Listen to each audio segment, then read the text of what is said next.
In this episode of the Work Talk podcast, I talk to my cousin and friend who are both nurses. We do the podcast at one of their houses, and their kids are running all around and making sound. So bear that in mind when you listen in. We talk about some of their stories, the patients they deal with, not just the happy stories, but also some of the sad stories, what it takes to be a nurse and the self-care and just literally the hard work it takes to be one and the dedication you need to be a nurse.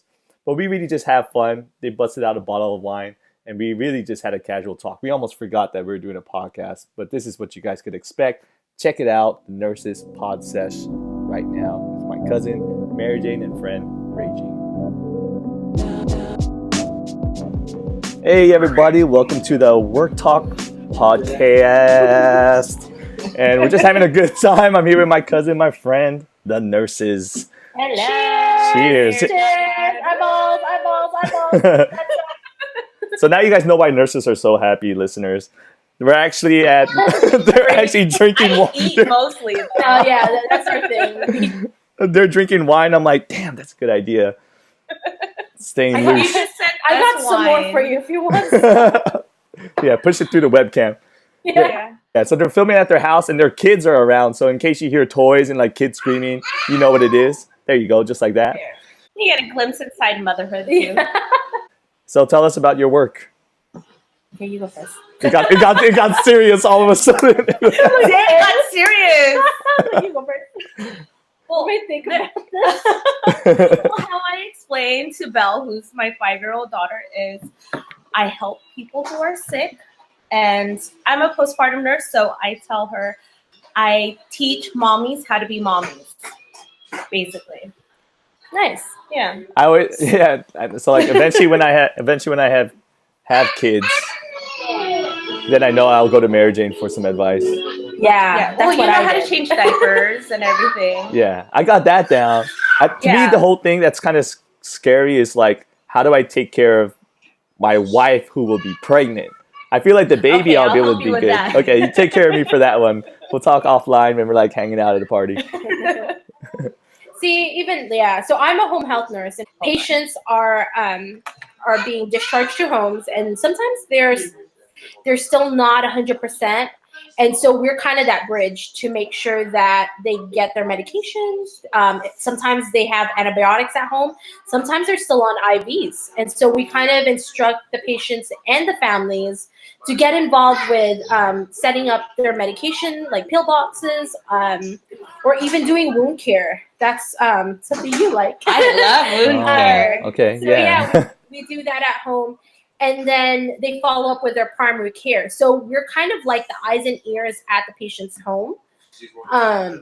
And we report to the doctor if there's something like a complication that we're foreseeing. Then we report to the doctor. So as a new mom, like when I first had Josh, I was calling MJ a lot because my practice has nothing to do with kids. So I didn't know what the hell. Right. She's working with kids. You're working with the elderly. Yeah. Dealing with older people. So that was kind of nice having a friend that kind of dealt with kids and stuff. Yeah. Could you tell me a moment that was like really memorable for you, whether it's working with a patient or memorable? Yeah.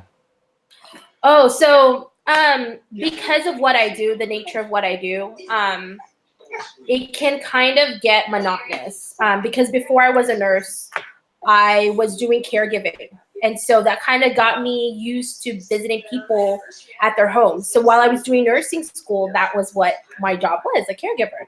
And so I would watch, go to people's houses, help them with like their everyday thing, changing clothes, showering, preparing a meal.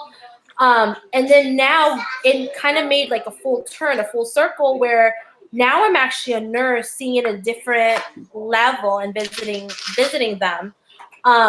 It just kind of felt, am I really making a difference? Because then I hear MJ's like, back at work, like this and that, like someone coded or something, it was like, such a hospital setting that in my world, it just became like I'm going to their house, visiting them, making sure they're okay. But it was almost like just visiting friends and visiting family members and teaching them how to cope with it.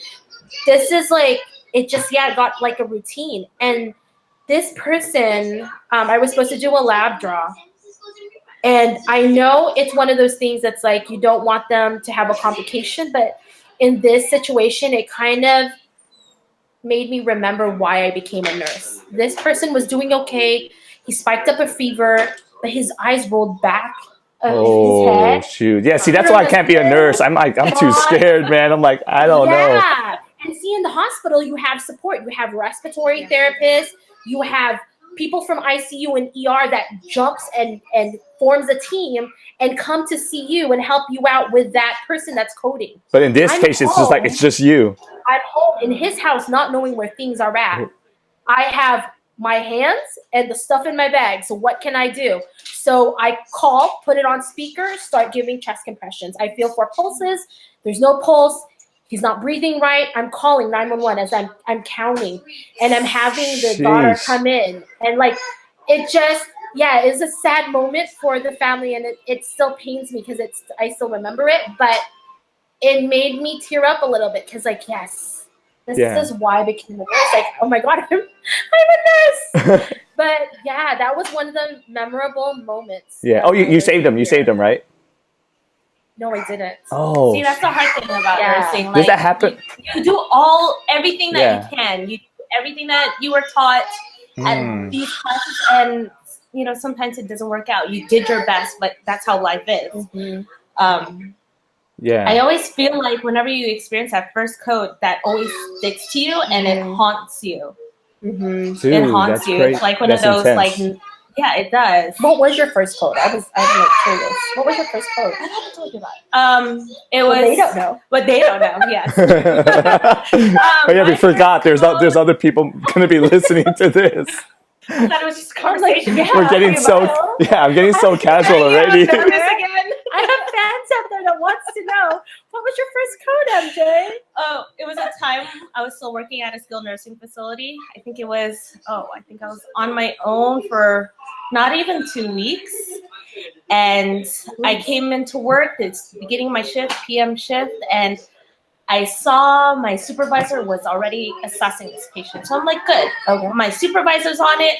I'm going to check around everyone else because, at a skilled nursing facility, you have how many patients? 30, 40, 50. It depends. And so I made my round since my supervisor got it. By the time I reached her, she's like, oh, we're going to call the ambulance. It's not emergency. She's okay. Just bring her to her room, let her rest, and then they'll come here when they come here. I'm like, okay, that's fine. Brought her to her room, left, went to go back check on her. Like 5-10 minutes later, she's hanging from her bed like this. Oh, pale, Jesus. Everything. And she was a big woman. So I remember screaming to have someone help me lift her, to put her on the floor, checking her pulse and seeing like similar situation. She's not breathing. Oh my God. So I just start doing compressions. I'm yelling at the nursing assistants near me, hey, get me the ambu bag, call 911, help me. And I mean, it's nice that you have help, but sometimes you also get to that point where they freeze. People freeze. Yeah. You don't see this often. Yeah. And so my heart is pounding. I keep yelling as I'm doing compressions. Luckily, another nurse hears me, runs to call 911. And I just remember tears falling as I'm doing compressions on this woman.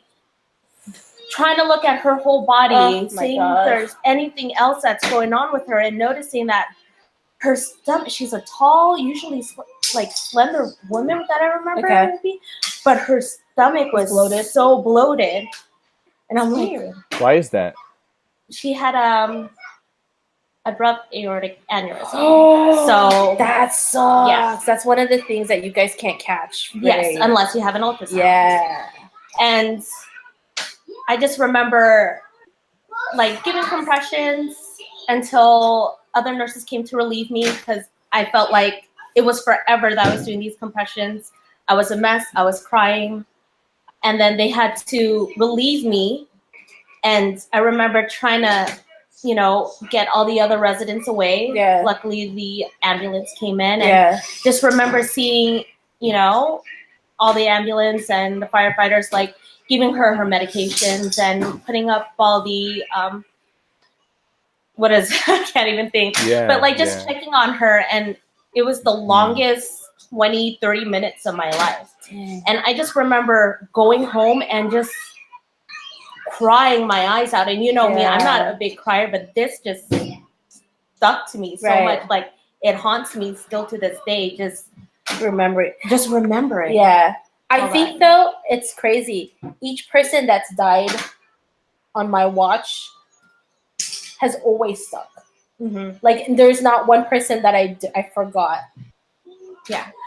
So we've both worked at a skilled nursing facility for about 4 years, separate nursing facilities. Right. So, and I follow her path. She's just like a year ahead of me, minus the second kid. Like, I'm determined not to follow that path. He just hit a year old, so you're around that time. Dude, don't. But anyways.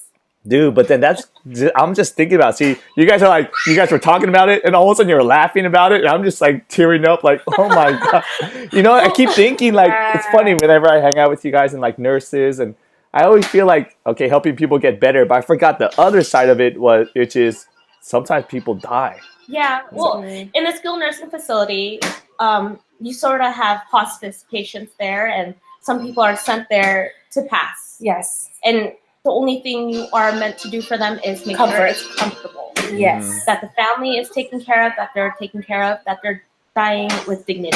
Right. Right. Do you ever feel like it's hard to, you have to be invested in them, but also you have to be not too invested so you don't take it home? It's hard not to be invested. I'm still learning that. Yeah. I'm still learning that because as a home health nurse, I think you want to do everything you can for the patient, but if the patient's not willing to help themselves, I work closely with physical therapists and speech therapists and occupational therapists, and I'm like, I don't know what the plan is here. I don't know what you want me to do. But the patient's not compliant to this, and that. What do we do? The patient's not willing to get a caregiver. The patient's not doing what I told them to do. They're not taking their meds on time, or they're not taking their meds at all. They're going to end up back in the emergency, which they do. Usually after I discharge them, within a week or 2 weeks, they're back in the emergency. But they always have to remind me, we cannot save everyone in this world. And that's still hard to comprehend, let alone let go of that part. Because you kind of want to fix everything. Yeah. I mean, also part of nursing is we're educating. It's like, this is what we've learned. This is what we're here to teach you and stuff. And, we're teaching you this to get better, to get healthier. And it's hard when you meet a patient or family members who hinders all that, Yes. That's interesting. Yeah, because a lot of times you can't control what they're going to do once they get home. Oh, right. And then, like, behind closed doors, they'll tell me, I have patients that goes, oh yeah, I've been doing that. And I'm like, I'm looking at your wound and I'm telling you right now you're not. Bullshit radar. I can tell. Don't tell me this. Yeah, so there's some patients like that, or there's some families that, it's like, they're going to do what they're going to do, and I just report it to them. This is the best part. I go, oh, MD notified. And that's it. Wait, what's MD notified? So I notify the primary care, their physician, and that's my way of washing my hands and be like, okay, Tad, you're third, you deal with it. And then I'll get a return call from the physician and like, so what would you like us to do about this? I'm like, I don't know. So I'm letting you know that your patient's not taking his meds, and I don't know what else to do. So yeah. What kind of mindset do you think you should have if you want to be a nurse? Determination, and it's really mindset of wanting to be a nurse. MJ, what mindset? Yeah, I feel like, of course, caring. Yeah. Caring, but tough at the same time too, huh? Yeah. integrity and being truthful to like, I make mistakes and owning up to that mistakes. Who did I make mistakes? And you just, you learn from that and you just move forward. Like there's things that like, well, moving forward, I know not to do that ever again. We're just constantly learning. Yeah. Constantly learning. Very true. So if someone wants to be a nurse, you tell them it's important to not only do the schooling and stuff, but how does someone prep for something like that? Just go in, volunteer? Or I don't think you can. Do you think they mainly get it through their nursing program? Over time, basically. Okay. The nursing program, you think preps you for it, like all the practicum and stuff? A bit. I mean, I feel like nursing school and out there in the nursing world is two entirely different things. I do have to say, a lot of the nurse that I've experienced that graduated from, and not to take this away from you, but associate's degree, they were pushed from the very get-go. It was like they were pushed to do clinicals. They were pushed to get their hands dirty. And they're willing to learn, and because it's a 2-year process instead of like a 3 or 4 year. So we don't get the theory part of that. But nursing-wise, like how to do certain procedures, they're very hands-on. And my experience in working with graduates from associate's degree seem to be more prepared in that sense. Like you can never really prepare yourself to that, but they're more willing to learn, and they're more aggressive than those that are very theory right. trained. What's the main difference between someone doing like just the associates, LVN, the RN? The schooling and everything. And like for bachelors, they tend to do more managerial like type of classes too. So it's training you to be that leader on top of it, because you could there's so many fields within nursing. Hold on. Piggyback on that. But he's so cute, by the way. I love his hair now. I know. He has bangs. Yeah, he does. Listeners, we're talking about Mary Jane's little boy. So piggybacking on that note. So basically, with LVNs, it's I think a year, if not a year and a half. It's not. I don't know. It's a lot of it is like task oriented. With RNs, they're more with assessments. So ADNs are like and critical thinking, and making decisions. Like that's kind of like the difference between LVN and RN. When you're a BSN, then it's more of like she said, it was like like you're becoming a manager. You're kind of the supervisor of a team, and like knowing the financial aspects and budget aspects. But yeah, but sometimes they do the same work sometimes, but then the BSN the bachelors, they might do a little bit more managerial type work and assessments. Yeah, in order to get a manager position, you do. I think they require a BSN, if not higher. Okay.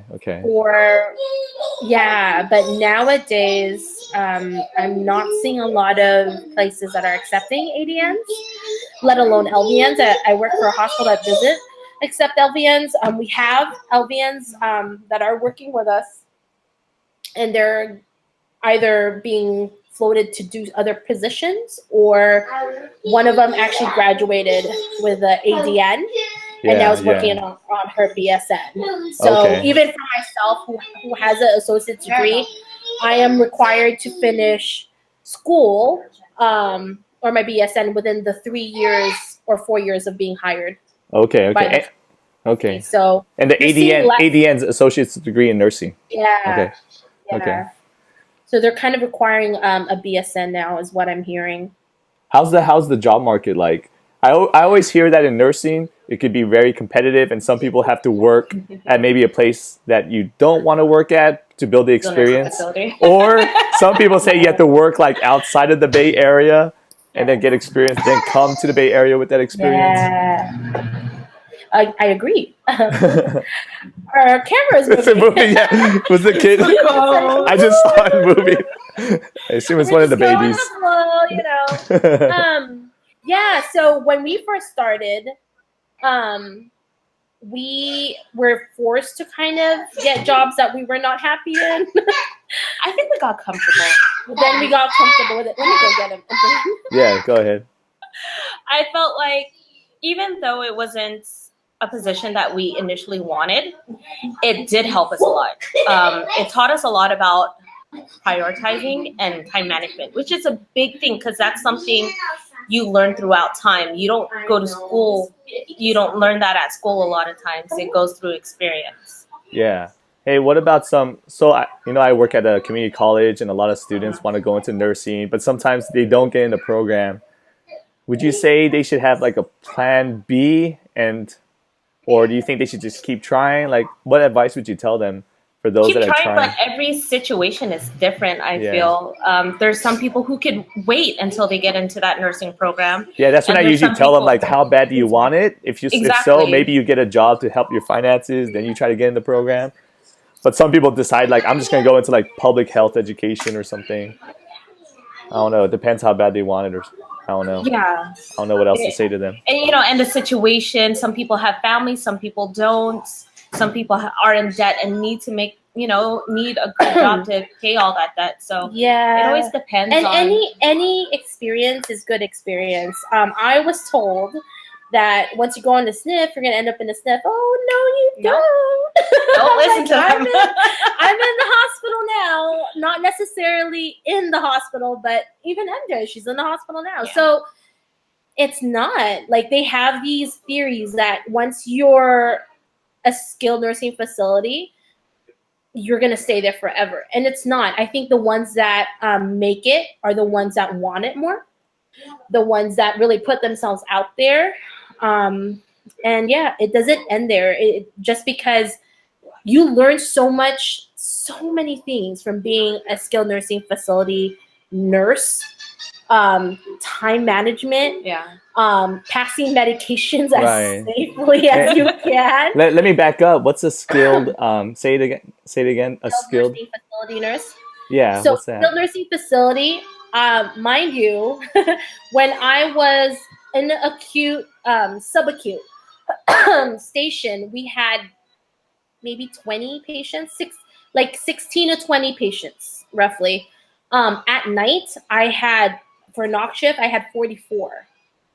And so when I had a code, my very first code, she wanted to go to the bathroom. And code is when someone like a patient passes, like has respiratory distress, that passes out, doesn't have a heartbeat.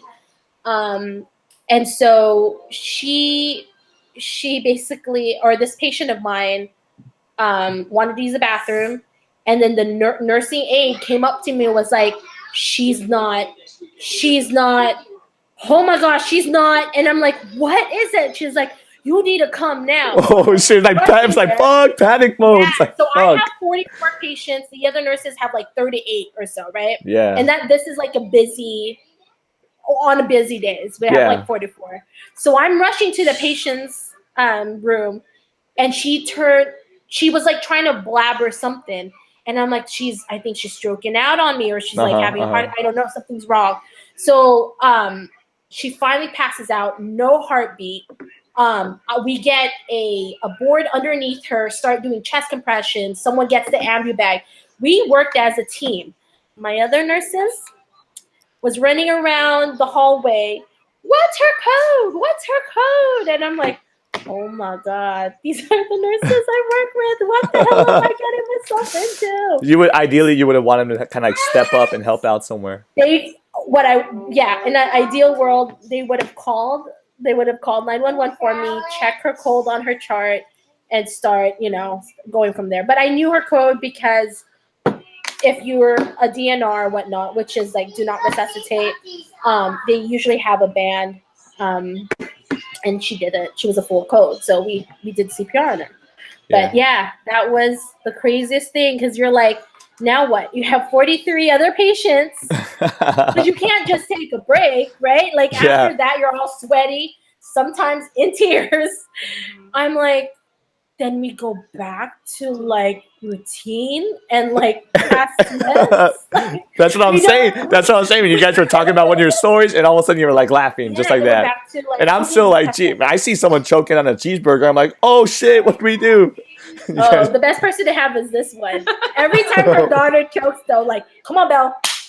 She's like, this is nothing. She's not. She's choking all the time. She needs to chew her food. There was twice it happened, and one time she told me. The second time she's just so good, and like, I'm the one that like sits there for like a minute or two, like, oh yeah, we're supposed to. You're like thinking about it. She just reacts. Like, okay, let's go. But yeah. That's funny. But yeah, you actually have to work. I like how you have all these acronyms too. I know it's all going over my head too. Oh, I'm sorry. Yeah, let me know if I have to explain myself. No, that's fine. I'm like learning about your world, and for people who want to go into nursing, the nursing students will get it. They'll be like, John's an idiot. I'm like, yeah, I'm just curious to know. Yeah, I read about it a little bit. At my work, I have to work with some nurse people who want to go into nursing, so I have to read up about it just enough to give them a gist. But other than that, I don't know anything else. Yeah, that's pretty cool. I don't know what you do. I don't know what you don't know my job. I think you talk to awesome people, and to myself. Oh yeah, so I work at the community college. I'm a career counselor. So it's basically whenever someone comes in to see me, they're either not sure what they want to do. Like, I don't know what career I want. I don't know what major I want. And I'm like, okay, just talk to me. Maybe a lot of times they just don't know what to name it. Yeah. Because they're a little kid who just plays games all day. And like, that's called human resources. Or that's called this. And then also some people are looking for internships. Yeah. I could help them find internships. And I also work with companies trying to hire our students. Oh, nice. Yeah, I'm like a matchmaker. Oh, that's so cool. Yeah, without the romance. Oh. I was like, oh, cool, I could use that. Yeah. What's a day like, though, for you when you're working? What's a typical day? You want to answer that since I've been answering all the other questions?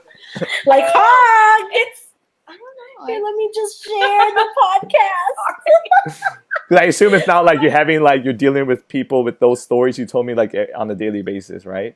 Or maybe you are. I don't know. Your daily routine is, I don't know, it sounds boring. She calls me at 2. I call her at 2 to vent about my life on my way to work. That's where it starts. That's how you prep for the work. You're like, all right, I gotta get all this shit out. Then she goes, okay, Rage, I gotta go pump. I need a breastfeed or something. And then get reports and assess my patients, and it sounds boring. Yeah. And I feel like it's like the daily routine, but then you'll have those certain moments where you either really helped someone or went through a big like event, and it'll remind you again of like what you're doing and stuff.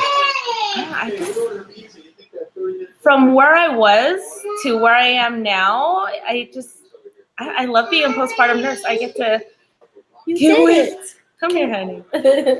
It's being like a mommy, teaching them how to be a mommy all the time. Yeah. Belle, say hi. For those who are watching the YouTube video, Belle, you can see Belle. Hi. Those are the little kids. If you're listening to this on the podcast, go ahead and turn it off. Go on YouTube. Then you can see the little kitties. She wants to hear you too. Hold on. Okay. Hello. Hey, Belle, say hi. Hi. I'll say hi next. The little one doesn't like the earpods on his ear. No. He's like, get this out. Okay, are you done? All right, so I have one last question, and then we could wrap up. Okay. What advice would you have for someone who is thinking of being a nurse?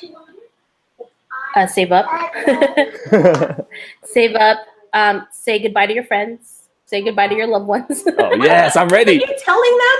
I'm telling them tips of like what happens when you go to school. Did I not say goodbye to my friends? Did I not say goodbye to my love life? Yes, right? No, because oh my gosh, in our class, I want to say It's just straight. You gotta sacrifice. That's what it sounds like. half Yeah, the it is a lot of people sacrifice. got divorces in my class. Oh, really? People I got wanna say- divorces? yes, Because yes. 1, 2, 3, 4 that I know yeah, of. I That's could. at the top of my head. When I was in graduate school, I had like 2 internships, and you just got to do it. And I felt like a negligent boyfriend at the time, but it's like you just got to do it. I was like Yeah. all eating top ramen, not watching TV, Yep. pulling my hair out, trying to write But it's papers. just temporary. Yeah, It's exactly. temporary. That's what I'm thinking But too. it's- It's just temporary. Yeah, and then I apologized afterwards that I was being really short-tempered with people, and that was not easy because I had to like repatch all those broken relationships.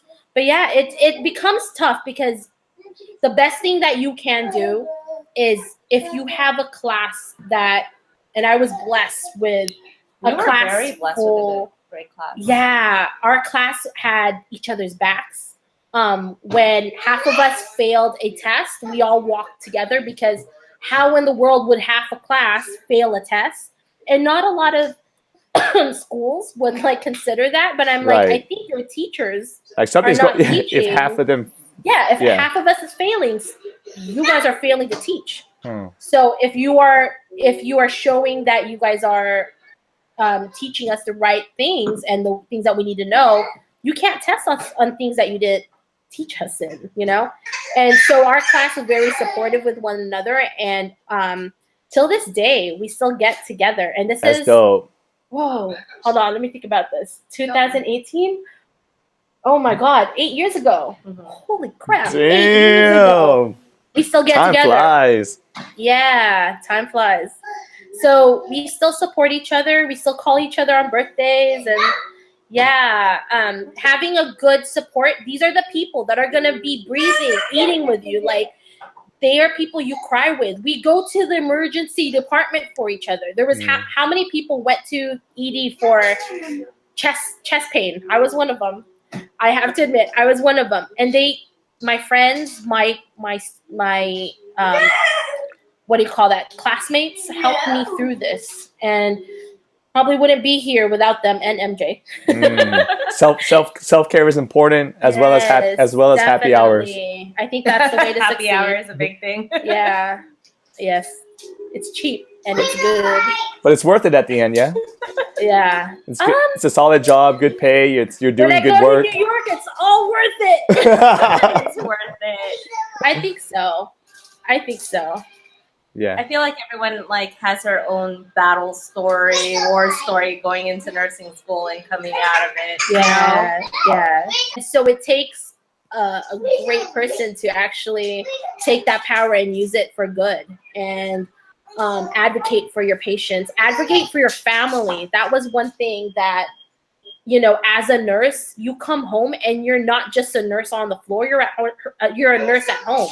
You're a nurse It doesn't go away. Yeah, it does it. At 2:00 in the morning, you're getting phone calls from my sister saying, "Am I alcoholic intoxicated yet?" Like, I'm like, dude.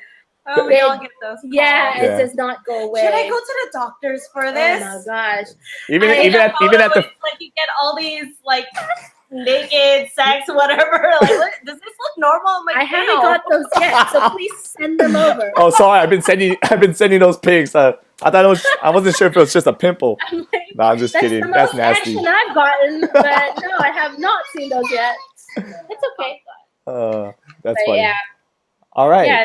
On that note, happy Nurses Week. Well, hello, fans. Welcome. We're talking about sending naked photos and nursing. Yes. Yeah, but much respect to you guys. Yeah, I think for all anyone in the helping profession, like super important, but especially in the medical field, I think it's really important. Like I feel like I'm helping people, but if I mess up, they just get misinformation. If you guys mess up, it's like, oh shoot, that's like people's lives are at stake. So That's a lot of what I told respect my to you guys. sister. She was working in Starbucks, and I'm like, if you mess up, oh what? Someone Yeah. gets a double shot. You get a pissed if I customer. mess up, they could die. Yeah, I know. So much I'm respect. like, Oh yeah, Nurses Week. Much respect. Nurses Week. Cinnabon. Thank you, We got Cinnabon. free Cinnabon. Oh, really? Shoot. Cinnabon, and I think they're associated with Daisy Foundation. I have to research what that is. Oh, really?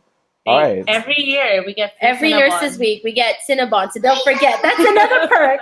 All That's another right. perk. Look forward to it every year. Sponsored by Cinnabon. This podcast episode was sponsored by Cinnabon. There's probably some guy who works at Cinnabon corporate like, hell yeah. Yeah. Right. Send them more Cinnabons. Cinnabon for free. For life. Every we, year. we work for food though. We do. We work to travel. Hmm. That's us nurses. We love to travel. We love to eat. We love to drink, have fun, and And then your batteries are makes it recharged. possible. Yeah, your batteries are recharged, and then like you're back out there. Yes, exactly. Self care is important. Self-care is important. It really is. Cheers. Cheers. It's all done. Like, see? You guys killed it. Cheated. Yeah. That's why she was doing all the talking. I know. I know, that's why she's so relaxed No, now. She 'cause I stopped was- folding clothes Dude. and everything. It's like Belly and Shashi, and I didn't realize it until you get us together, and I'm like, what are you talking about? What are you talking about? We are. Our kids are us. Right? My daughter's the same way. It's like, what do you mean, Belly? What the fuck? Zoom in. And close. I like how Rae Jeanne at first was like, oh my god, I'm doing this podcast. I was a little nervous. Now you're like owning the show. You're like owning the webcam. You're like, it's all me now. Do you see the color? It turned to like red. Okay, you should not play Just Dance with her. Because she will like push you over just to be in the spotlight of Just Dance. I did not. Yes, you pushed me and Jackie over. All right, I'll go ahead and end the podcast and I'll just stop recording. All right, everyone. Thanks for being on the show. And Bye. take care, listeners.